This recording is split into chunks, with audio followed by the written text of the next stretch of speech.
इससे faster network मिले तो लाइफ टाइम मोबाइल। इस लड़की का नाम आपको भले ही याद ना हो, लेकिन ये चेहरा आप मरते दम तक नहीं भूल पाएंगे।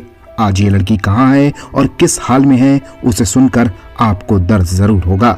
सिम बेचने वाली कंपनी एयरटेल ने इस लड़की को अपना फेस बनाकर रातों रात स्टार बना दिया था। शहर, गांव, कस्बे, भारत के कोने कोने में इस लड़की के बड़े बड़े होर्डिंग्स लगे थे। तब इंटरनेट भी इतना फला फूला नहीं था, लेकिन बावजूद इसके ये लड़की एक झटके में स्टार बन गई थी।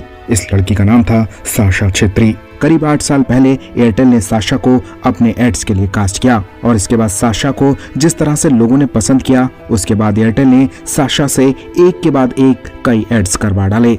साशा उत्तराखंड की रहने वाली हैं, लेकिन 16 साल की उम्र में वो मुंबई आ गईं और यहाँ कम्युनिकेशन और एडवर्टाइजिंग की पढ़ाई करने लगी। साशा को म्यूजिक का शौक था। एयरटेल को ऐसे चेहरे की तलाश थी जिसमें आत्मविश्वास साफ साफ झलकता हो और वो पहले से फेमस ना हो, और इसीलिए साशा पर एयरटेल ने भरोसा दिखाया और फिर हर तरफ साशा छा गई। तब देखकर यही लगता था कि इस लड़की के कदम कभी नहीं लड़खड़ाएंगे। साशा ने अपनी पॉपुलैरिटी का फायदा उठाया और फिर वो बॉलीवुड की फिल्म कट्टी बट्टी में नजर आई, लेकिन बॉलीवुड ने साशा को सीरियसली नहीं लिया, जिसके बाद मजबूर होकर साशा को साउथ की तरफ मूव करना पड़ा और उसके बाद उन्होंने वहां कुछ चुनिंदा फिल्मों में काम किया। इससे फास्टर नेटवर्क मिले तो लाइफ टाइम मोबाइल। इस लड़की का नाम आपको भले ही याद ना हो, लेकिन ये चेहरा आप मरते दम तक नहीं भूल पाएंगे।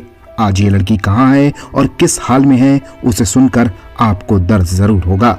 सिम बेचने वाली कंपनी एयरटेल ने इस लड़की को अपना फेस बनाकर रातों रात स्टार बना दिया था। शहर, गांव, कस्बे, भारत के कोने कोने में इस लड़की के बड़े बड़े होर्डिंग्स लगे थे।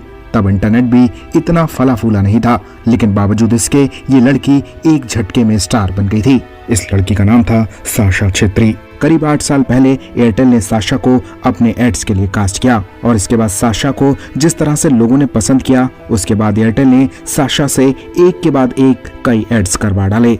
साशा उत्तराखंड की रहने वाली हैं, लेकिन 16 साल की उम्र में वो मुंबई आ गईं और यहाँ कम्युनिकेशन और एडवर्टाइजिंग की पढ़ाई करने लगी। साशा को म्यूजिक का शौक था।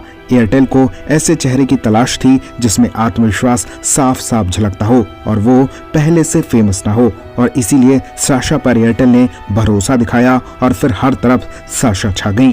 तब देखकर यही लगता था कि इस लड़की के कदम कभी नहीं लड़खड़ाएंगे। साशा ने अपनी पॉपुलैरिटी का फायदा उठाया और फिर वो बॉलीवुड की फिल्म कट्टी बट्टी में नजर आई, लेकिन बॉलीवुड ने साशा को सीरियसली नहीं लिया, जिसके बाद मजबूर होकर साशा को साउथ की तरफ मूव करना पड़ा और उसके बाद उन्होंने वहां कुछ चुनिंदा फिल्मों में काम किया।